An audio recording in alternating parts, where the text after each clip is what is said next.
looks like you're in a lovely location. How you two doing? Oh, we're doing great. Yeah, fantastic. It looks like And you're doing festive. great. Yes, that's the best backdrop I've had so far in 100 plus episodes. That is awesome. Where are you right now? We are near Destin, Florida. Yeah, Okay. Shalimar, Florida. Hence the t-shirt or the short sleeve shirt, I should say. And Yeah. Oh, yes. yeah, it's chilly up here in North Carolina. I'm not too far away from you guys, but definitely much colder here than it is there. But happy It's gonna be holidays. cool in a couple days. Yeah, is it? Happy holidays though. It's Yeah. it's a wonderful time of the year. I'm not sure about spending the holidays in Florida because I grew up in upstate New York and I was very used to my white Christmases. So Yeah, it's down, strange. yeah, coming down here was a little bit of a difference. And I can't imagine Florida. And for those of you listening, you both are from Portland, right? Yep. Yeah, not as children, but yeah. Where were you? So where are you from originally? We're from all over. Yeah. I went to well, we both went to college in Idaho, and I went to high school there. Okay, So well, I was just in Idaho 2 months Oh, ago, where? so I got to ask you about that. So it's the second time I've been to Idaho in the last 2 years. I loved it so much. I had to bring my brand new wife with me. I was like, we got to go. I had a great time. I'll go over the trip real quick. Is we flew into Boise. I've loved Boise both times I've been there, and then we drove down to Twin Falls to look at Shoshone Falls and the bridge and the Cooley Falls where you walk behind it. And then we took off and went to Craters of the Moon, which I thought was Oh yeah, super that's cool. She loved it. It's a good time. And then we stayed in Sun Valley for a couple of days. And then we drove out to Stanley and hiked in the Sawtooth. And yeah, after a few days of that, we headed back to Boise and we flew out. So it was a nice little quick round trip there. So where were you in Idaho? So I'm from northern Idaho, Moscow, which is about an hour and a half south of Coeur d'Alene. Yeah, Coeur d'Alene's a beautiful place. We went Yeah. there after Glacier. We flew out of Spokane, so we drove over there. We loved Coeur d'Alene, but Yeah. I'm But familiar. I was gonna say I'm familiar with Moscow with what's going on. Yes, that's where we went to school. My mom was a professor there and still lives near there. Wow. So you're probably paying somewhat close attention And to my this. sister's a cop in the next town. Wow. So yeah. That's A lot of touch points there with us.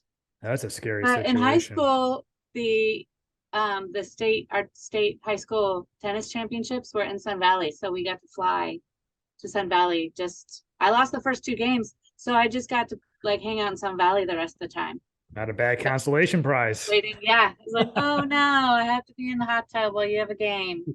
Yeah, I tell you what, for people listening to this, they probably heard me talk about Idaho multiple times. What a gorgeous state. It's beautiful. It really is. Within a few hours, you can see so many different landscapes. It's incredible. Yeah. So yeah, we can go ahead and get started for people that are tuning in. The Fire Family, as you guys call yourselves. Yes. onFIREfamily. onFIREfamily. Mm-hmm. You can't get any better than that. That sounds awesome. Sounds intriguing, and it probably leaves people wondering what the hell does that mean. So fire is a term that I actually heard, I would probably say about a year ago. I became semi-familiar with it reading the book I Will Teach You to Be Rich by Ramit Sethi. And he was talking about how people do this. And I was like, that actually caught my eye. And I never really researched much more into it. So when I got introduced to you by Show and Joe, Jen and Elliot, I was like, yeah, this is perfect. This is absolutely perfect. You are the couple I would love to have on the podcast. So I'm glad we can make that happen. There's a lot to talk about with what you're doing now and fire. As I just mentioned it, please talk about what fire is. Yeah, so in kind of simple terms, FIRE, F-I-R-E, financial independence, retire early. And it's this idea that, live life now, live life sooner than a traditional retirement age would have you do, whatever that means in your life. For us, it meant retiring at 46 years old to pursue this life on a boat with our kids while they're still kids. And that came about for a few reasons, but the financial part of it started way back with Dave Ramsey and his baby steps of getting out of debt, saving up an emergency fund, kind of the basics of financial literacy and those things, and progressed into this fire movement. Kind of came around at the time we were wrapping up Dave Ramsey's 7th baby step, which is you know, grow wealth and give and live like no one else. And so when we started to live like no one else, we kind of started asking, well, what's next? What does that look like? We had a paid for house. We were completely debt free and fully invested in our retirement accounts, but we didn't know exactly what the next thing was. And so when we started reading about FIRE and getting involved in that kind of movement and learning more about how to make that happen, it really came down to piling up a whole bunch of money and having the interest on that in very simple investments like index funds, things that are broadly invested, very, it doesn't take a rocket scientist to figure out, and to have that kind of nest egg throw off enough in interest to replace my W-2 income, allowing me to retire early and do fun things. So right now we're on a year-long boat trip as a family, and that's kind of what we've chosen to do now. And then when we return to our home in Portland after this trip, there'll be something else, some other adventure or some other phase of life that we're gonna do. But I have hung up the 8 to 5, the cubicle, the stress of that, the time freedom that I didn't have associated with that. And so that's really what FIRE means to us and got us excited about getting serious about getting our finances in order and making this kind of a dream happen. All right. Well, you just got me excited really fast. I've had a lot of travelers on this podcast, and a lot of them have just kind of like made the leap. They quit their job and I'm going to make the leap to go travel. It seems like you have more of a strategy behind it. So I'm super interested to ask like more questions about that. Right. Like we still own our house while we're on this boat trip. Say that again? We still own our house. Oh, you still own? Okay. Yeah. Okay. Yeah. So we didn't, a lot of people on this trip will sell everything and then move on their boat full time. And so even though we own the boat, it's kind of like we're just leasing it for a year and a half. Hopefully soon after we're done, somebody will snatch it up. Oh, I'm sure. Yeah. Absolutely. So you just said the house thing. That was one of the questions I had for you. Buying a house is a big deal. Paying off a house usually takes a really long time. I know I'm signed up for a 30-year mortgage, right? So right. How do you do that, right? What are the necessities that you have to do that? And that wasn't the original plan when we bought the house, because I was 23 and who plans on doing that, Right. We both moved a lot as children. So we knew that the house that we were buying would be big enough to grow. And that was more than 20 years ago. So it was more affordable than it is today. Right. But also, if you add up all the time that we spent paying off the mortgage, it was 12 years. So not too far shy of a 15-year mortgage. Okay. But once we decided to start paying off the house, which I thought was insane when he first brought it up, because I was pregnant with our second child and not working. It took 4 years from the idea until we paid it off. Wow. Okay. Now, is that because, you just said you weren't working, like, did you have 2 salaries going towards this? Was it just 1 salary? And what sacrifices did you make in order to do this? Yeah. So when we got started, we were very typical American, young married people, right? We had 2 car payments, we had student loans, we had the primary mortgage and a second mortgage on the house, and we were both working, and we were just kind of making the minimum payments on everything. We weren't doing lavish things, but we would take vacations and we would do fun things. We would eat out. And after a few years of kind of doing that kind of normal stuff, we started talking about, we'd like to have kids, and what does that look like? And after some discussions and some prayer, we decided, that looks like Jennifer would stay home to raise our kids. And we looked at the finances of doing that and unplugging Yeah. one of our incomes, and that wasn't going to be something that we could do. We couldn't make the payments and do that. And so that's when we really kicked into high gear, and we started paying off our credit cards and started paying off our loans. Like the Dave Ramsey program says, start smallest to largest, so you build some momentum. And we took, the payments that we were making on the first one, and we rolled them into the second, so we were making more payments on it, and then we rolled it into the third thing, on and on and on.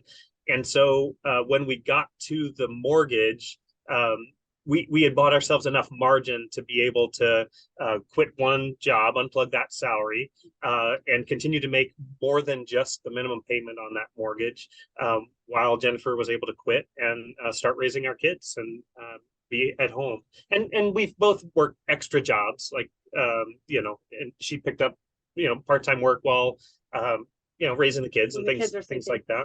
Yeah. But so when we started attacking the mortgage, we were already post 2 years of paying everything else off, and we're kind of taking a breather, and we'd had one kid, and the other one was cooking. And so luckily when we did it, both of our kids were small, so they didn't know that we weren't doing anything fun. They didn't know that we weren't going on great trips or going out to eat all the time, or buying birthday presents for all their friends, because they didn't really have them. So we didn't have to say no to anything. Okay. So just to ourselves. There are sacrifices that you made, but what you're saying basically is like, Yeah. It was very well worth it, correct? Right. And if when he got a bonus check or like a stock payout, I wouldn't even look at it. I would just put it in principal of the mortgage, because I didn't want to see how much fun we could have with that check. It's tempting because this is a super interesting conversation to me personally, because I did just get married in September. We literally Congratulations. Thank you. We've had many, many conversations about finances, and thank God we are on the same page with finances. It's never been an issue. Never been an issue. So I'm so happy about that. But we just took out the spreadsheet this weekend, and it was, how much are we investing? How much are we saving in our buckets? How much, what goes to what, and credit card, all that kind of stuff. We're on the same page with everything. We're really good. And then we're looking at possibly having a kid, and maybe in the next year or so. And I think we all think kids are expensive. And so I'm super interested in your method, but I treat me as a skeptic right now, right? Because so after we paid everything off, then we sort of were like, well, could we live on one salary? So we were both engineers, so we're both making pretty good money. And so we just started banking my whole salary. And wow. I mean, we did actually live pretty well. We went on international trips, and we ate. I do not like to cook even to this day, so we did a lot of eating out. So we put the kibosh on that, and we sold a lot of stuff too. Yeah, we started living a lot more simply during that time. Okay. We had several big garage sales. Like, we were listing everything on Craigslist that we could move at all. He used to like to have derelict cars around. Cars and boats and toys. And we just, thought the freedom of not having payments way outweighed the stuff that we were having. And so we just took that approach with everything. And like she said, any money that came into our lives, small or large, birthday gifts, things like that, we were really intentional about how that windfall money was used, because we had penciled everything out on the spreadsheet of our budget, and anything extra went directly towards debt, so we could really kill that. And it was hard work, and it was sacrifice, but being on this side of it, it was absolutely worth it. Yeah, I was going to ask you that. So I was kind of thinking mentally before I came on here with you. It sounds like you almost like front loaded like all of your work, all of your payments, and paying everything off so you can enjoy and reap the rewards later. Like, so you would say you sacrificed for a while. Like, how long would you say you sacrificed for compared to how long you're going to enjoy the fruits of your labor? I would say it was 2 years for the first set of baby steps. Yeah. And then 4 years for the house. Okay. Well, that's not too bad. Sacrifice for the house. Yeah. That's not too bad. Wow. And at the time, the vision really wasn't this. Like this wasn't the end No, goal. this This is nice. This is awesome. But the goal really at that time, we were both in the semiconductor industry, and it goes through these cycles, boom and bust cycles, right? Right. And Yep. so we just went through a boom, and now we're hearing about layoffs at big tech, and Yeah. semiconductors are affected. And so we both lived through many of those busts where there's layoffs and good people that have good jobs that should have money saved up don't, and you're out of a job and you have to make tough decisions like moving cities to somewhere that you don't really want to live to chase a job just so you can continue to make the payments, or work jobs that are more like soul killing jobs just because you have commitments that you need to make. And we saw that so many times that we didn't want to be victims to that. And Yeah. so that's really what motivated the getting out of debt. We thought if we don't have anybody knocking on our door for money and we get laid off or whatever, then we'll be just fine. We'll figure something out. We can work, smaller income jobs, make ends meet, and we won't be forced into one of these, tougher decisions where we have to relocate or take a job that we just aren't passionate about or really, is Yeah. not in So line with our goal was to become immune to a recession, basically. I just literally just wrote down main motivator. What was the main motivator behind Back then, doing this? yeah. Yeah, it was really to insulate ourselves from a layoff, a jobless situation. Okay. That was really the thing. Okay. I almost wouldn't have guessed that. I would have guessed it so you can live on a boat and travel and the world and all that Oh, stuff. that's a more recent thing. Yeah. So But as kind of life is, what happened was we paid off the house. We were completely debt free, and you just keep those habits. and then Yeah. the next month I was diagnosed with cancer. Yeah. Yeah, that was a biggie. I'd had some back pain and things. The timing of that couldn't have been better, because to face a diagnosis like that with, being the sole provider for our family at that time, it changes the way you look at facing a challenge like that. And having no payments, and be able to focus on my health at that time was just so valuable. And I ran the numbers. Our out-of-pocket expenses that year were 9 mortgage payments, which we were able to carry without medical debt because we didn't have a mortgage. Wow. Well, first and Yeah. foremost, congratulations on being a cancer Yeah. survivor. That is amazing. I was reading your website. It sounds like you have some hardware still in you. Is that? Do He's a Yep. Yeah. $6 million Wow. man. Wow. Well, congratulations on being a survivor. And something I was going to ask you is like, did hearing that diagnosis like propel this whatsoever, or was this? It sounds like this was already in the works well ahead of time, right? Yeah, the debt-free part was in the works already. And Yeah. then The house was paid off. and the house was paid off, and we were living life and raising kids, and life was good. I had already I think what cancer did, it changed my perspective on work. It changed my perspective on, because I always thought I knew I wasn't going to work till like 65 and retire and have that. I knew there was something else beyond the cubicle that I wanted to do. I didn't know what that was, or how soon I could get there. But cancer kind of lit a fire under me to figure that out, because the future isn't guaranteed. None of us are guaranteed health tomorrow. Right. And so when you're faced that close to it, it really makes you think. So the first few years were really just clawing back, my health and the life that we had, where I could get up, go to a job, come home, provide for my family, do things, go to the kids' school events, those kinds of things. But shortly thereafter, I really, it was an achievement. It was hard work to just get back to baseline after cancer. Yeah. And then after that is when we really started thinking about, okay, well, I've survived cancer. We've done all this financial stuff. What's next? Like, it seems like there's something bigger out there. He didn't survive it to be stuck in a cubicle for the next 30 years after that. Yeah. And it shouldn't And take so a then diagnosis like that either to think that way, and I think this conversation might help a lot of people realize that. Yeah. And so we started thinking, what does it take to retire? That's really when FIRE kind of started kicking in for us, is what size of a nest egg do we need to not have to work again? or not have to work at an 8 to 5 cubicle job again. We can do some creative stuff on the side, and we can generate some passive income and do some other things, fun things we enjoy doing. But what does it take to not have to show up Monday morning at a desk? And we figured that number out, and it wasn't that far off. And so we just started piling up money and heading towards that.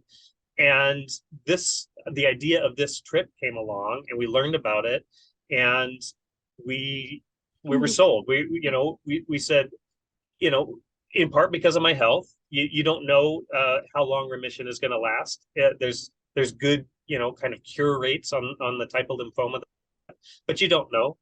You mentioned I do have hardware in my back. You don't know when you're going to have debilitating back pain and not be able to physically do things. And then our kids are 13 and 16 now. So their time under our roof is, coming to its end.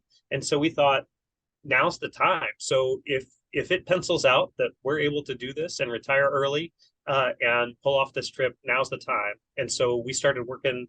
It took us about 2 years to really figure out the final, yep, we can do it. We can pull it off. We can quit. We can make this happen. Which I also thought was crazy, but it doesn't hurt that he's also a boat captain anyway.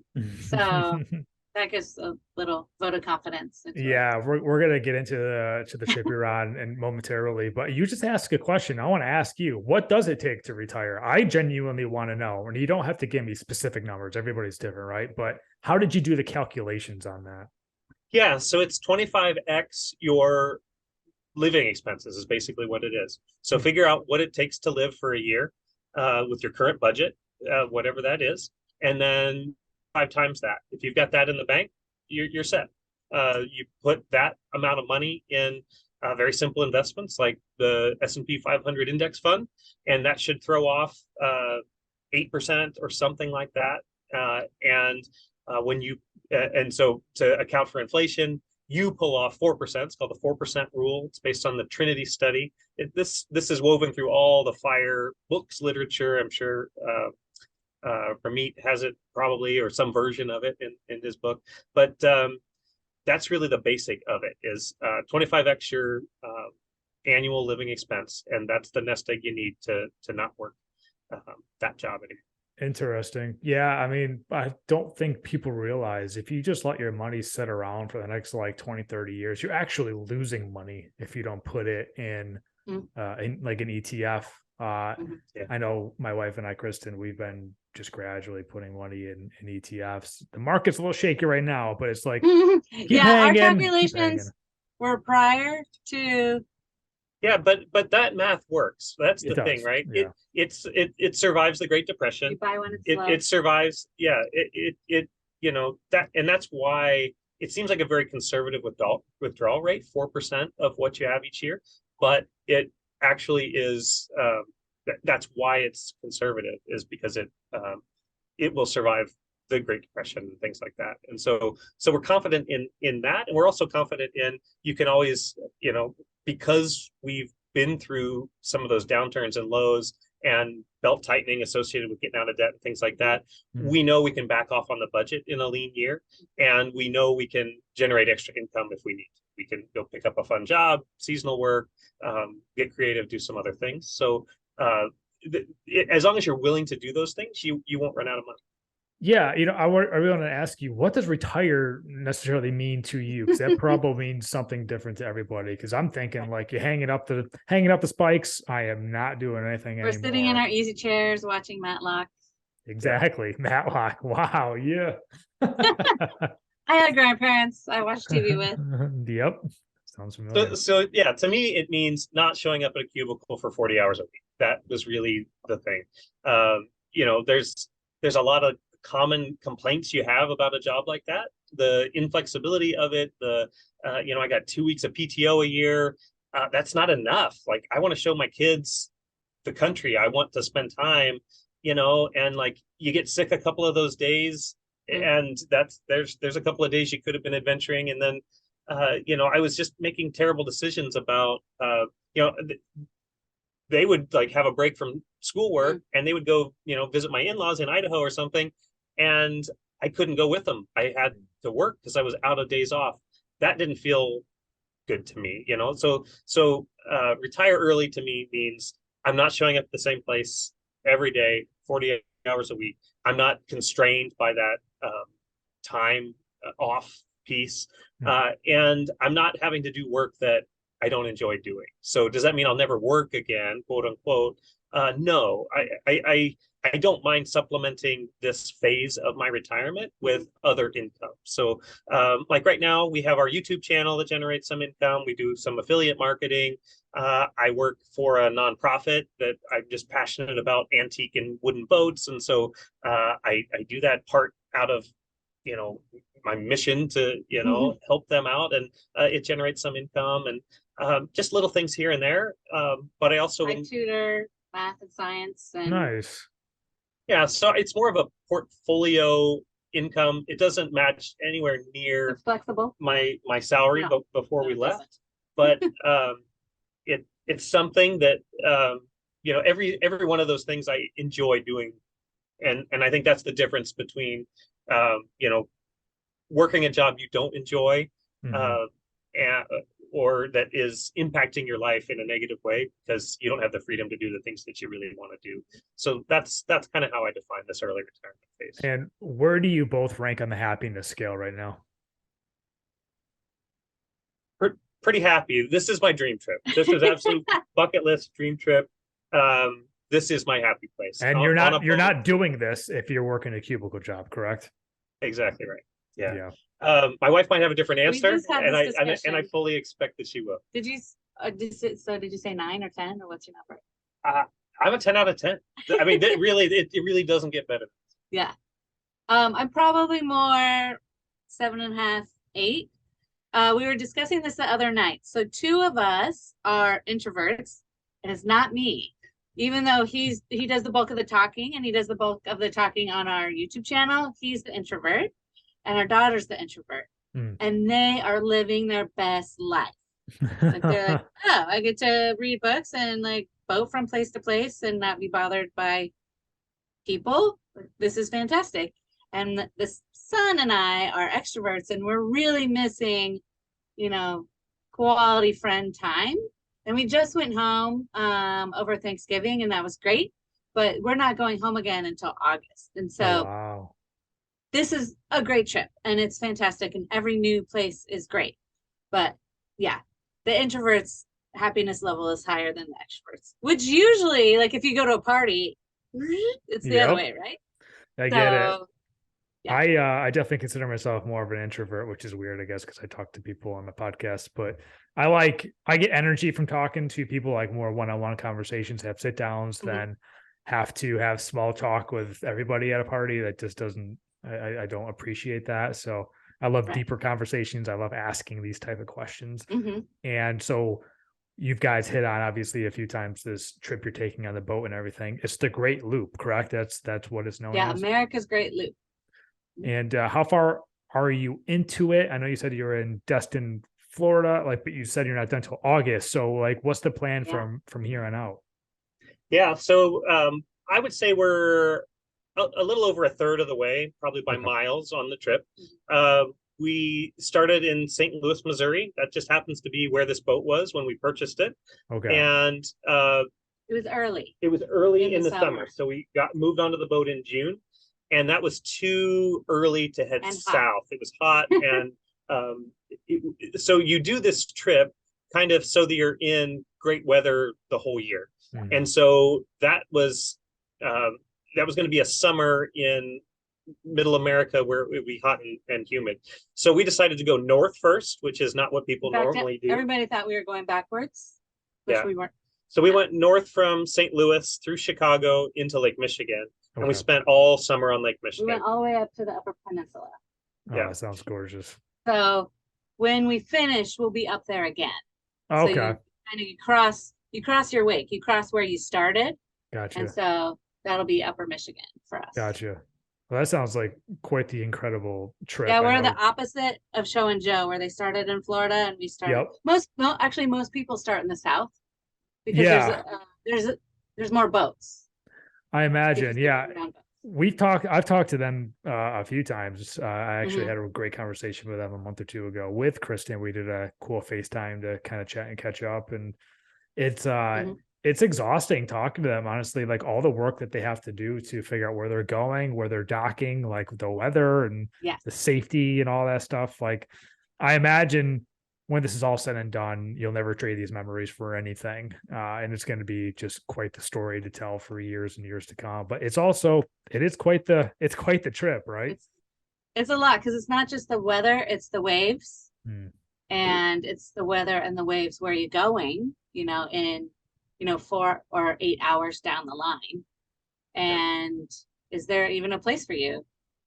Or do you Yeah. need to anchor? Wow. We're by nature planners, engineers, planners, overthinkers, I get it. and we um, and so we planned as much as you can plan a trip like this. We thought we had a handle on what it would be like. We went to there's conferences that the Great Loop Cruisers Association puts on, so we went to some of those virtual and in person and talked to a bunch of people, and so we kind of thought we knew what this was all about. Um, but you're absolutely right. It is exhausting. The logistics of it, the all the moving pieces of it. Like when you're out here doing the trip, it is the adventure of a lifetime. It Yeah. absolutely is. But in the same way, like climbing Mount Everest is, it's work too, right? It's a mental game. It's a physical game, and that's what we're on as well. Is I have an oil change coming up on these big diesel motors, and I have to get all the things right assembled, At the same and it's place. difficult when you don't have a car and you're Mhm. moving all the time, and you got to get a large quantity of oil, like 15 gallons of oil, somehow in an Uber back to the boat and get it down here, and specialty filters and all the different things, right? And that's just one thing, right? And then you have to get rid of the oil. Yeah, and and just like provisioning groceries and things like this, like it's not living in a dirt house, or even like van life, right, where you're Mhm. you're mobile enough to be able to go and provision. It's a little bit more challenging all the time, and that Mhm. comes with it's not a constant vacation, which I think is when we planned this trip, we thought always it would be a constant vacation. Yeah. And there are those days, and they are awesome, don't get us wrong, but there are a lot of those days too where we spend on logistics and provisioning and things, and we're exhausted at the end of the day, and we're like, what did we do today? All we did was like Map out the get next couple get days. groceries and talk about where we're going next, and Yeah. that's it. That's what you can accomplish in a day. At one point, our son said, I thought this was going to be like beaches and swimming every day. Yeah, well, so did we, son. It's better than sitting in school every day, right? It is. Well, yeah, Yes. so that's another aspect of we're in our 8th year of homeschooling. Well, And okay. so a lot of families that start, well, not very many families actually do this. It's usually more older retired couples, except for Show and Joe, right? Mhm. But most of them don't already homeschool and they have to start homeschooling to do the trip, which is easier now than it used to be with all the online things. Mhm. Uh, but that was just, the hardest part was getting the books to the boat. But, you know, I'm an old hat at it and they're an old hat at it. So that made it easy. So I got to ask you, like, since you've done the fire method and obviously you both were kind of clear to go where you wanted, like, why this trip? What attracted you to the Great Loop? So we're from the West Coast. We're from the Pacific Northwest in Portland, Which and I we've love, traveled by the a, way. a, I a little. love the Northwest. I will be out there. I will move out there one of these days. It's a beautiful place. Yeah, it is amazing. It is beautiful. It is awesome. Beaches and mountains and And cities. but we've explored it with our kids as they've kind of grown up to these ages, and we knew we wanted to do a big East Coast trip. We wanted to see Washington D.C. As a homeschooling mom, I want to see all the history. Yeah, Yeah. and so way back we thought, well, I don't know how this is going to work with a job, but I'll take some kind of a sabbatical. I'll take an extended, like a summer off or something. Like I'll plan a job transition where, like, I have a summer off. We can take a road trip and we'll do that. And so that was kind of just in our minds as a dream of something that we might do someday. When we learned about this, though, it just, like in the Venn diagram of all the things that would overlap. Like I'm a boat guy. I love boats, boating. Like water is my happy place. This trip is all on the East Coast, so it circumnavigates the whole eastern seaboard of the U.S. which is something that we wanted to do with the kids. And it's this grand adventure where we get to, educate our kids, do boating. And so that's why this trip versus some other kind of an adventure is we're boat people where it scratched so many itches at that time. And I think a lot of people like bring this kind of a thing to a spouse and get like oh, you're crazy, or oh, I don't know, or ask me later, or whatever. They're called the reluctant spouse. But this one, like Jennifer was on board immediately. She's like, yes, we're doing that. And I was like, really? I expected like I'm gonna have to like do some more research or make my case or something like this. But I think she knows, part of it speaks to she's an awesome wife, but part of it speaks to I don't bring like super crazy things to her. Oh no, he really, doesn't want us to pay off our house or. Well, I guess it's worked out so many times that she's comfortable with it. Seth is that he does not do anything halfway. Like it's a big thing. Like when we threw a party celebrating him going into remission, we had a trampoline, we had a bounce house, we had ponies in our backyard, we had whole hog on a spit, we had a band from well deserved that we like to go to, So I was thrilled that this wasn't sailing across the Pacific. I was like, oh, I can see land for most of the trip. Yes. Okay. I will agree to this. That's awesome. I love hearing that, and definitely well deserved to throw yourself a party like that. I'm curious to know, like, what have been like your one or two biggest highlights so far, and perhaps like what are you looking forward to the most moving forward? We love Northern Michigan. The water was clear. The little towns up there were just amazing. Like all the little stops, we had a great time. That was like late summer is when we finally weren't worried about everything all the time. Like when you try to drive your home like across Lake Michigan and it's rocky and everything, like there's just a lot of worry, and like you're trying to dock the thing and you don't want to crash and all of those things, right? I think late summer is when we started to really get in the pace of, okay, we can start to relax and we can start to enjoy, and we've kind of got this thing down a little bit. And so that just happened to be where we were when that happened, but it's just such a beautiful part of the country. And the kids still say it's their, favorite so far.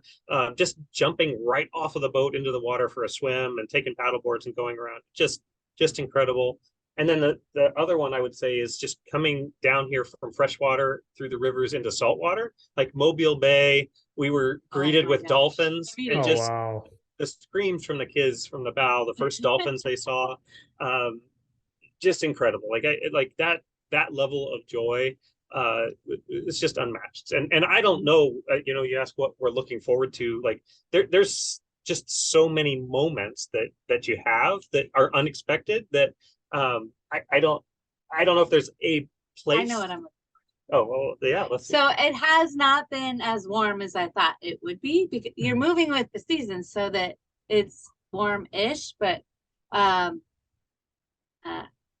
I didn't think I would need to wear my jeans and my sweaters as much as I am. And so I'm looking forward to, right now we're on the upper peninsula of Florida. And so I'm looking forward to being in lower Florida, where it's more tropical. And then later we'll be going to the Bahamas. So I'm definitely looking forward to that, because we have a free place to stay. Oh, hell yeah. If we anchor. So I'm looking forward to more tropical. That's amazing. Yeah, I definitely don't blame you with that. He tried to talk me out of packing jeans or pants at all. And he doesn't. He's all shorts all the time. Yeah. Doesn't care. But well, yeah, I can almost kind of tell a little bit. You're definitely she's got like some kind of almost like a sweater on. Yeah. Yeah, exactly. Yeah. No, that's awesome. The Bahamas sounds like an amazing time. And I'm just thinking as you are talking about just kind of like connecting the dots here, it's like, it's really cool because this is a once in a lifetime journey that isn't necessarily once in a lifetime for you, because you have set yourself up with the fire method to do something like this again, if you wanted to, somewhere else in the world or whatever. So I got to ask you, like, what's on your bucket list, knowing that you can perhaps even accomplish that? Yeah, it's a great question.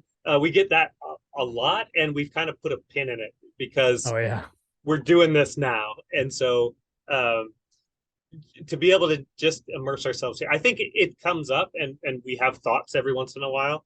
I think the mission directly following this trip is to go back to Portland, re-engage in the kids' communities. That's the one thing that they've really lacked is their friend groups and their communities. And we just have a handful of years before they're through high school, and then we have to start getting ready for college. Yeah, and then we'll have adventure 2.0, whatever that is. We've talked about doing this trip again, maybe without kids, or the kids joining us for segments as they're between classes, or whatever, that kind of thing. Because sometimes you don't spend as much time in a place that you really like to, or sometimes you skip a place because of weather or logistics or whatever, that like you want to go back to. That's a part of the world that you just want to go and see or stay or hang out. And so those things are showing up on our list as this is something that we know we'll be back here. Let's just we'll just write that down in the journal and say we know we'll be back here. And how that happens, we don't know. I am excited for you, because I know growing up it was like you get like one big trip a year that was like a week, and that was it. Such a letdown. And then you gotta go back to work and then back to reality. You go crazy for this like 1 week, and then you're done. But with your method, it's like this is just the beginning, which I'm getting excited for you, because you've set yourself up to just continue to do this and set up all these amazing trips and adventures and great memories with you and your family. It doesn't have to be that 1 week a year. We're going to go to the beach and then come back and it's back to reality. So, and this really strikes that a lot of the motivation too is, as the dad, as the provider, as the guy that's got to be back at work on Monday, I'm kind of always the buzzkill, right? It's, it's the, let's not buy ice cream cones. It's too much money, like we're like budget conscious. Let's, let's go do a week vacation, but it's the same week every other kid has off school too. So we're all going to go cram out to the beach, and we all got to rush back by Monday. So you're stuck in the traffic, or you're going to go to we had always planned a DC trip, and you're going to go to all the museums on spring break that everybody else is going to be crammed full of, right? And you're just go because you got to fit it in that week, and then fly home. And you're always flying when flights are more expensive, because that's when you're off work for holidays and things. And so this lifestyle allows us to avoid a lot of that, right? We can live more frugally because we can do things in off season. We can do things, we can stay an extra day if it's a cheaper flight, because I don't have to be home Monday, or, all those kinds of things. And I find that I'm able to relax rather than you just go and try to fit everything in. So that's a big change in me when we arrive on the scene of a place. Like we would go to a beach town or something, and I'd want to see everything in that town. Like there's a little museum there. Let's go see it. There's this, let's go see it. Like the actual sitting on the beach and just breathing and taking in a location wasn't something I did, because it just took me so long to get out of work mode where it's go, achieve. And that carried over into vacation, where I would just want to see everything for whatever place we were, rather than lingering and really enjoying and spending time. And I think it's reflected in our family. I think we've successfully slowed down the pace of life. And here we are in the holiday season, and normally for us at home, it's go, right? It's holiday performances and parties and this and that, and we go see the Christmas lights here and this and this and this. It is amazingly freeing to be sitting here with nothing on the calendar, no agenda, to just be able to enjoy the things that we want to enjoy. So that's new, and I think exciting and refreshing. And I think we're going to carry some of this home with us too, right? We can't go back to that rush life, because we've experienced this now. We know how sweet this can be. And so I think we won't look at normal life through the same lens that we will after this trip. Yeah, as you shouldn't. It kind of seems like the more you talk about the life you're living and your experiences, the more I'm getting a feel for like all these extra side benefits from doing fire over the last 10-15 years, right? I imagine you probably didn't even see a lot of this coming. You were doing it to get out of debt, and so perhaps you can have like you said, a little more stability. You have to worry about recession and stuff. And now look at all these extra benefits. And I'm thinking like, wow, your kids are taking this trip of a lifetime. Not only are they getting homeschooled, they're getting the best education they can possibly get by going out and seeing the world. And you're still learning. You're getting an education too. That's just, you can't beat that. You cannot beat traveling and the experiences from different parts of the country, different parts of the world. And one crazy domino to fall was you starting this fire method, and a look at how everything else has transpired since then. That is absolutely incredible. What has been one or two of like the biggest benefits that you have felt or you have seen since you made that decision? While I was still working, but getting close, it gave me immense freedom at work and immense peace at work. So when there would be some work drama, like there's going to be a reorganization, we're worried about layoffs, this or that, it became well, I don't care. It doesn't affect me. Like I have like an end in mind, and it's coming, and it's close enough that if I did get laid off now, it's close enough a leap that I'll be fine. And so I was able to enjoy work. I actually found it's actually weird, right? Because you think, maybe your least happiest at work might be building up right before you quit. But what I found was the closer I got to that end date, I knew I was so close to having that freedom that I actually enjoyed my work more. Like I got forced into a promotion. I never wanted to be a manager at all. And he gave his boss like almost a year's notice. Oh, that's great. So I got this promotion. It was like I never have managed anybody before. He's like, I'm leaving, right? And normally I would be really stressed about it, right? Like I need to perform, I need to learn, I need to like cram for this, I need to, go. But I took a very simple approach in, what have I valued and liked in the good bosses that I have had, and how can I reflect that to my employees? And I just started living that way, and not trying to like climb the corporate ladder or like out achieve anybody else or anything, just do the best job that I could. And I just started to really kind of enjoy that. Like it just really kind of clicked. So that was a side benefit I had no idea was coming, but that lack of stress when a reorganization or some drama at work, like I know there's a lot of people scared of recession now. And when you're well on the path to financial independence, even if you're not quite there yet, you've got the chops to save and to, tighten down the budget and live with discipline in those areas. It really changes how you view something like that, because it gives you this independence from, potential job loss or, those kinds of things. And so that's been incredibly free. Jennifer, what about you? What's one of the biggest benefits you've seen? Well, I guess as a homeschooling mom, I reorganized our history so that this year they would both have American history. So just, seeing all the places. In fact, my son is studying Lewis and Clark right now, and they started in like St. Charles, Missouri, which is where we bought our boat. Like that's we've seen awesome. the cobblestones and the little cute houses that are now shops in St. Charles, Missouri. And then, so we live in Portland, Oregon, near the end of their trip, Lewis and Clark's trip. And so we, in St. Charles and in Portland, we have the same signs of like Lewis and Clark pointing, ahead.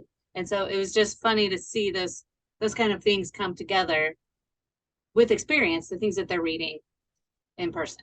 That's really cool. Yeah, that's so cool. I've traveled a few times with one of my best guy buddies. He has a son that's older in high school now, and he brings him on some of our trips. He's like, dude, the education he gets is great, and they allow him to step out of school as long as he writes a report on where he's been. And I remember one of the places we went to was Jackson Hole, so we went to like Mormon Row and everything up there, and learned about those houses, the people that used to live there and stuff like that. So yeah, I completely understand firsthand like what taking these adventures can do as far as like learning experiences, especially for children. I want to rewind here a little bit as far as the fire method goes. I still have a few more questions. Where do you start? Like, what's like the first thing you do? I know we talked about paying off a house, but for some reason I'm thinking that doesn't rank number one, does it? No. What's the first step? Yeah, that's way down the list. Right. Well, When first, we started, we had student loans and we had car loans, and we didn't have children though. But we had and a mortgage payment. And so, I mean, the first step is getting out of consumer debt. So, as he mentioned, you don't pick the loan with the smallest interest rate. You pick the Mhm. loan with the smallest amount that you owe. Okay. And when you get that first one paid off, it's like, woo, we can Yeah. do this. yeah, and then you take that payment that you were making to the smallest one and you roll it into the next one. So you're making the minimum payment plus that extra. And so you kind of get the ball rolling on the bigger debts uh, that way. And so that that was really the when we started being disciplined and doing that, that was really what the starting point was. And I don't know if you necessarily have to have a paid off house to do fire, right? You could do, I mean, you can be a renter and it can just be part of your Yeah, and monthly budget. I mean, there's lots of innovation, right? There's house hacking where you can Oh yeah, we rent would out your house. You rent can even have, Airbnb have, our house, have right? Oh, great. And so now we're thinking, why don't we do this a couple of times a year anyway? Because the income that we get from it, we can go check out a cool place with all of that money, a smaller place. And so it'll be cheaper where we're staying than what people are paying for our house. And like, especially when the older one is gone, I think our son would totally house hop with us to, Yeah. let's get a condo downtown for a month. Cool. I'm just thinking you two are engineers, right? You've kind of like literally done the math on this and it Yes. seems to really add up and it adds up in your Yeah. benefit basically in every way, not just financially, but just the way you live your lives. And that's absolutely incredible. So would you say, I know you said pay off the loan that has the shortest amount of time. Does that include credit card? I know credit card stuff is getting out of hand now. Everyone's got Right. You credit still card have debt. to make your minimum payments on everything that you're not paying off. Okay. But I believe it was a credit card. Yeah, that was probably our first one was a credit card. Mhm. Was a And credit yeah, card. they have high interest and it's like bad debt really is what it amounts to. But but start off with the lowest balance because it's achievable, right? And then Yeah. pay it off, work on the next one, Yeah, next don't one, like next look one. at your house and be like, whoa, that's insane. Right. You know, if you have $2,000 on a credit card, that's doable. Start with that. It's Yeah.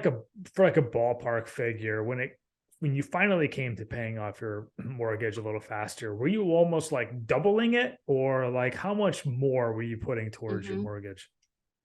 I think more than doubling it. Yeah. Wow. Okay. Yeah.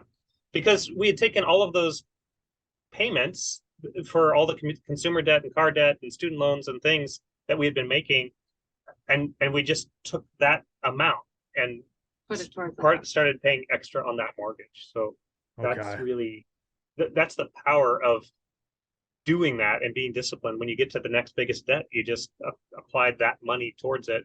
And then whenever I would get a raise, we wouldn't inflate our lifestyle. We would just take that raise and roll it into the debt payments. So it was not the most extravagant living during those years, but In fact, after we paid off the house, we had delayed so many house projects.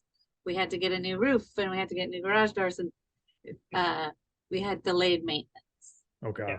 Yeah. but man, you know what you can pay those bills so easily when you don't have a mortgage, right? Like, oh, you're going to paint the house. Okay, well, how many Okay. months of mortgage payment would it be to paint the house? Oh, it's 2 months. Okay, well, let's just save for 2 months. Boom, house is painted. We need a new roof. Okay, well, that's like 3 months. Okay, boom, there you go. Like it started to become actually kind of fun. Whereas if New buying roof's not yeah, well, yeah, it's not the funnest money we'll spend. But in comparison to really, having a hardship about it because it's right, expensive because it was and leaking. yeah, Yeah. and so yeah, it's a lot When it's easier. not an emergency, Yeah. it's Where does paying off your mortgage like that rank, I would say, with investing in like the stock market or in the S&P 500? We started investing. well, I mean, we invested through work, right? Because of Yeah. matching. Yep. But after the consumer debt and the cars, Yeah. Then, Basically, everything was paid off except for the house. then Mhm. you, And then we started bumping up the retirement accounts. Okay, this is great. Yeah. I really appreciate you sharing this, because for anybody who's like listening or driving a car, they're like, where do I start and what's Mhm. most important? And obviously, you can go do some more research on this and go visit your website. And I'm sure you're welcome to answer some questions. But for anybody driving, it's like, where do I start? And we're giving them somewhat of an idea of like, okay, this is important. And once this is done, then you start this and you start that. So I mean, I paying really off the appreciate house, it. yeah, it takes such a long time that you want to start investing earlier than that so you can benefit from the time value of money Mm-hmm. and the interest payments. And you just flat out put it in the S&P? Were there any investment, any secrets that Well, you want to share as far as that goes? Yeah, Or for sure. We did not do that. That's what we would advise now. We had a highfalutin financial advisor early in our investing and retirement. It's only been, I don't know, maybe 5 years that we booted him and went to a fee only based financial planner, which okay. I would totally recommend, versus a commission based on the amount that you're investing, a percentage of what you're investing. So we were paying just way too many fees. So he was getting fees. The funds we were investing in were taking fees, and it really was a headwind to us growing our wealth. Mm, And we didn't really know about it. We just thought it's a small percentage. He's a smart guy. I'm sure this is in our best interest, whatever.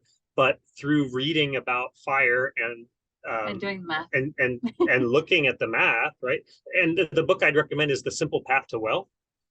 Is like our game plan start to finish, and there's a link to it on our website. But we flipped the switch overnight to that, and that wow. really is index fund investing. It's S&P 500 Keep it simple. index, some bonds, and some international. That's it. Like it doesn't have to be difficult, and the key to those is they're low fees. So we aren't paying a percentage to a financial advisor to really do nothing. He wasn't really adding value to the situation. And once I think our financial literacy grew beyond um, what he was kind of trying to do in the very early days, like Mhm. we can handle this ourselves. And so that's been our approach now is, um, you know, stay up to speed, read books, be educated, but it's something with a simple brokerage account you can definitely do yourself. Yeah. Just imagine how many people just feel like, I'm going to get a financial advisor, and they think they're making the smartest move of their life. And maybe Yeah. for the short term they are, but they just don't ever do the real math on that. And that's something that I Will Teach You to Be Rich book definitely exploited big time, was like all the fees, and you do not need a financial advisor because you're paying him to guess. Well, you could guess. Yeah. Just doing the work yourself can save you so much money. And who are you seeing now? Would it be considered a fiduciary? Yes, he is. But there's a the key is just a fee only financial Okay. plan. Okay. And so and some of them can have somewhat high fees. I remember Yeah. so writing the first check, so we had like a hour conference call on Zoom just like this, right? And I forget what his hourly rate was. It was Something like, $700. yeah, so $700. Wow. And I was like, it was like, ouch, this hurts. But we did the math on what we were paying our old guy through commissions as a percentage of what we had invested with him. And it was absolutely ridiculous. And he was giving us very little for advice, very and little for we didn't checkouts. write that as a check, so it didn't hurt because it was coming out of our retirement.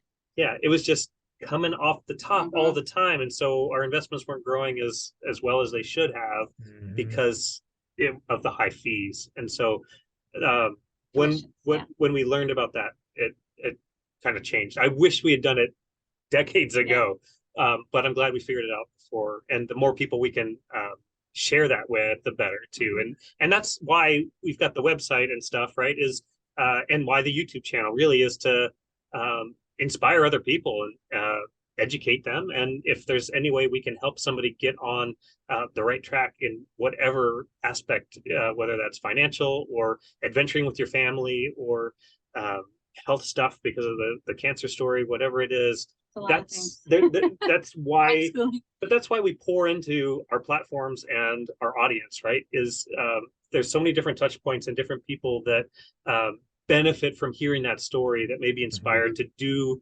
something different in their life because of what we've done. We're not rocket scientists. We're not mega influencers. We're not here to make a ton of money doing what we're doing. But if we can inspire folks, if we can educate folks, that's why we maintain our channel and things like that. Yeah, there are just so many little steps. People don't need to follow your life to a T. They don't need to go from 0 to 60, like you guys went all the way with the FIRE method. But if they can just take little bits and pieces from what you're doing, it could be a Totally. huge Right. game changer, right? I mean, we started 18 years ago. It just a little bit at a time. Yeah, this FIRE method, like I said, it's something I've heard of more recently. Like, where did you hear this from? And do you think it's taken off a little more now, or Recently, what do you think? Yeah, I think I have to look back. I'm pretty sure I probably learned about it on podcasts. I learned about it post cancer, which would have been about 9 or 10 years ago, and I was kind of disgruntled at work, and it was during that time period where I was like, what does it take to retire early? So I think it just came when I Googled retire early. What does it take to retire early? And all this stuff about FIRE pops up, and I do think it's growing. I think it's growing because people are tired of the idea that you have to work until 65, possibly at a job that you don't love doing, and this gives you another option. And so whether you embrace it like, kind of like our story, all in, 100% retired, or you decide, I want to do a career change. Like I don't like what I'm currently doing, but I could do this other thing over here and it pays about half. And so what does that mean? And you employ it that way, or you want to take a year off. What does that look like versus a full like retire early? Or there's so many different combinations of it, and I think the FIRE movement is a lot more mature now than it was 10 years ago when we started researching it. And so there's all these little sub variants of like slow fi or barista fi. So you can retire and have a side gig that pays health insurance and provides some income, those kinds of things. There's these different ways that people have figured out to do it. So there's no one size fits all. There's really lots of different options, and whatever works for the trajectory that you want to be on, go after that. It's funny that you mentioned taking a pay cut, because before he heard about the Great Loop, at a previous job he had, things were bad.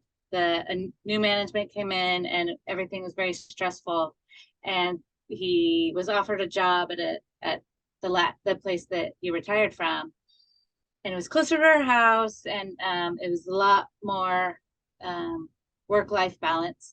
And he said, but it's a 30% pay cut. And I was like, absolutely, miss, absolutely do that. And we had the freedom to do that. That's awesome. Yeah, that's something that, like I said, having kids hopefully is something in the near future, and being a part of, their lives is something that's going to be super important to me. And I'm taking notes. Everything you're saying, I'm definitely taking notes for sure. And I'm wondering, is there anybody that you would not recommend this for? No. There's not an age. Even if you love working 8 to 5, I really like working in a manufacturing facility and having operators and technicians and managers, and because I'm an extrovert, right? And I really did want to stay home with my daughters, but I had to leave something that I loved. I mean, I was working 60 hours a week to stay home, and I love that environment. And there are people out there that do, but it would be nice to have a job that you love and not have to worry about being laid off. Yeah, it's a crazy environment. This is a really good time for this episode because there are a lot of layoffs coming, especially in the technology right now. You just semiconductors. Everyone's scared of a recession coming in 2023. The inflation rates are going crazy. How great does it feel? Like, I don't know if that's a rhetorical question or if that's a real question. Like, how great does it feel to be you and be like, yep, we are like almost like fireproof, right? Like, So we're not, well, we're not Yeah. rich though. but you kind of are, like, I mean, yes, I mean, Yeah. compared to, 95% of the world, right?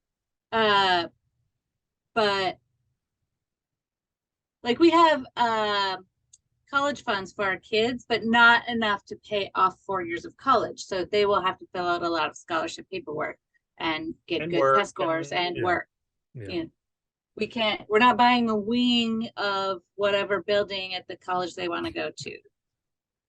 I think that's a misconception too that a lot of people have, is that, oh, you retire early, you must be rich or very wealthy, whatever. And yes, we have a big nest egg, right? That's the whole FIRE idea, right? Is that we have a bunch of money in the bank, but we're going to spend 4% of it this year, and we're going to spend 4% of it next year, and it's going to grow at 8% this year, or less this year, but 8% a year.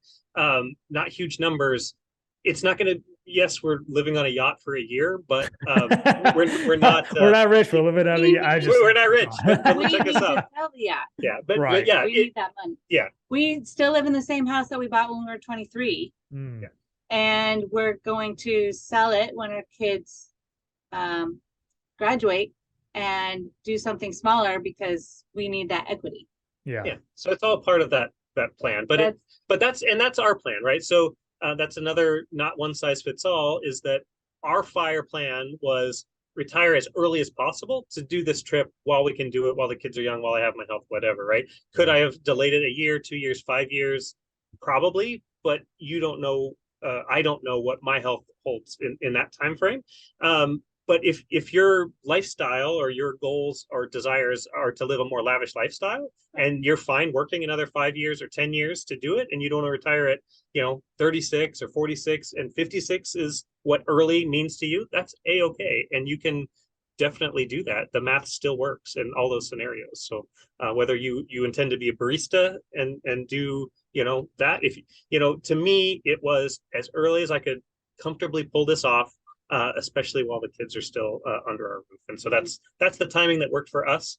But everybody's going to be different. In fact, our original numbers worked out to start this trip next year, but it was going so well that we moved it up a year, which works well for our daughter. She has 2 more years of high school left when we get back, and so she'll have more time to prepare. This is super inspiring, honestly. I really hope like a lot of people listen to this, because I think there's a lot that people can take away from this. And I will say, like, listen, since we started this podcast, I am super appreciative of how vulnerable and honest you two have been, of like the things that you've given up, and perhaps even putting some like numbers to things and sacrifices that you've made, but you're reaping the rewards and the benefits now. And look what you're doing now. It is awesome. I mean, you are living life.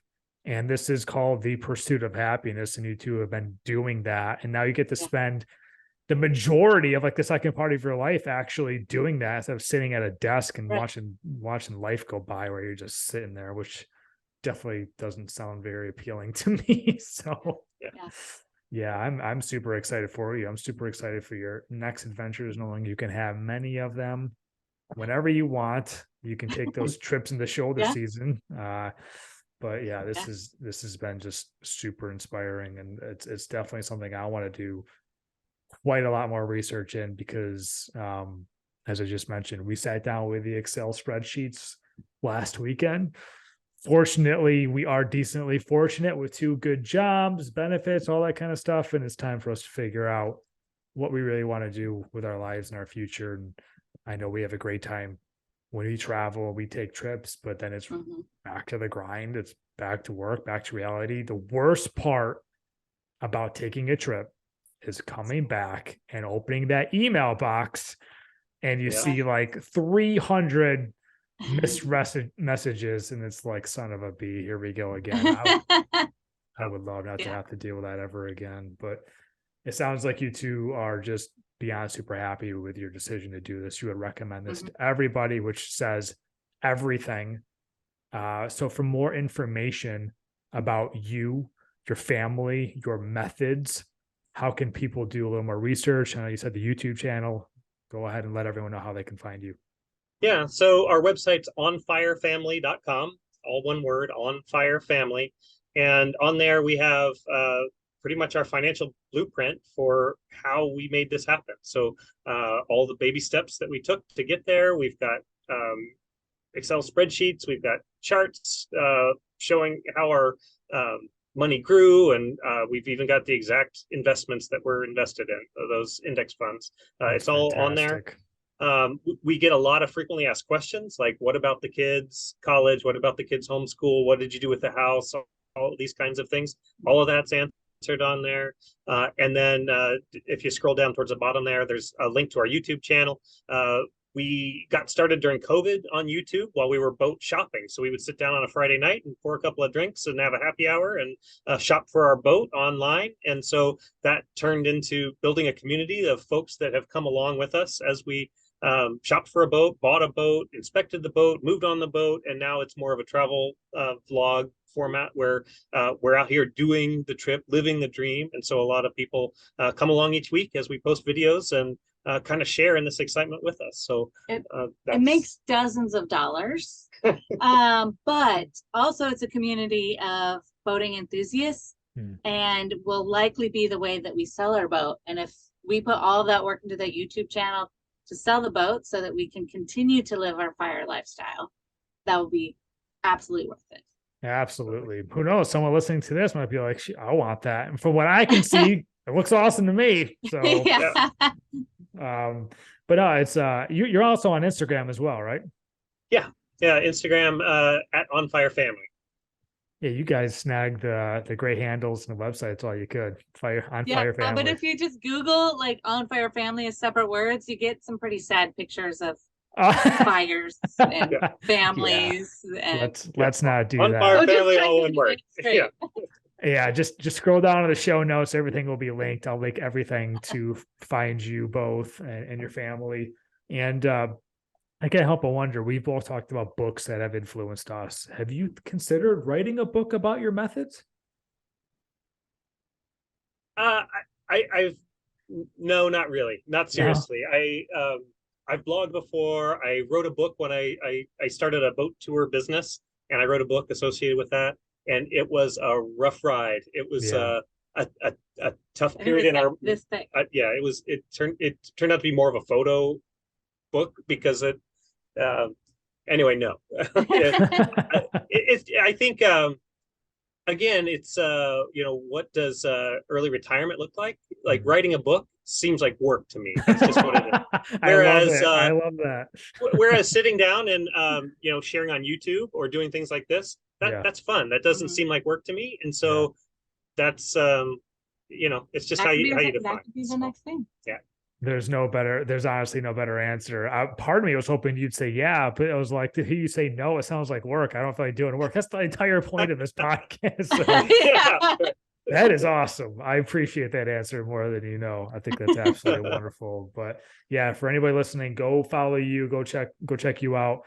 And we can wrap it up here in just a moment. But I want to say that there is a million directions we could have taken this podcast, and I would love to have you both back on. We can continue to do that as far as your fire methods, your finances, and how you really hammer down your debt, to your cancer diagnosis, to surviving cancer, giving inspiration from that, and then your travels and your adventures and doing the Great Loop. It's like, where do you start? So if someone heard us hopping around a little bit in this podcast because of that, because you have so much to share. And they all interconnect. They all intertwine to where you are today. So you are definitely welcome back on this podcast anytime you want. Absolutely. I'd love to catch up. Perhaps when you're wrapping this up, we can talk more about your trip. And then if you have another one in mind that you want to take, we can go on and talk about that. But anytime. Looks like you've got some lightning behind you. Is there thunder or? There's a big storm coming. In fact, it just did some damage in New Orleans a couple hours ago. Is that what it was? Okay. So we're under a tornado watch, and we're on a boat, so it's not the best. So after we hang up here, we're going to kind of figure out our plan for what may happen this evening. What is a plan for someone that's not like, what are you doing this situation? We have actually been in a tornado warning when we were in Illinois, but that was more like in a valley, so it's pretty well protected. Okay. Here, we're probably going to run to a home. There's or a business we're in a nearby. residential area, so there's houses right over there. Okay, makes sense. Well, geez, I don't want to keep you any longer. I want you That's to all be right. safe. Yeah, no, well, please stay safe so you can continue your journey and we can get you back on. But you two have been an absolute pleasure. As soon as Show and Joe, when we talked to them, what a great conversation with them, and they They're brought you super up, fantastic. and they said, I got somebody that'd be great for your podcast, and they said with probably like 10 words. I'm like, yeah, introduce me, set me up. So I'm super happy that we were able to make this happen. Merry Christmas, happy holidays, happy New Year. Yes, to you too. Yeah, and I'm so excited for you, and I'm excited to follow your journey. What all the kids get to see and all the history you get to learn. I'm really happy for you all. It's amazing. I'm a little jealous, honestly. I'll be sitting at my desk, but one of these days, you've inspired Yes. me. You've inspired me. You've inspired so many people. So I appreciate it so Awesome. much. Well, thank you, Thank Ryan. you. Appreciate it. Have a wonderful night.